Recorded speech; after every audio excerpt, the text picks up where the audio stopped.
Ito mga natural na mga formations. Susungin natin mga kabagwis. Yan. Ito yung mga may nakatirang mga hayop talaga dito. Ito isang pinaniwalaan ko na ito ay ginamit sa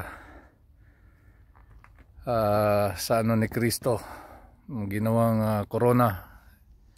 Itong puno, itong sanga na to, at matinik siya, matinik.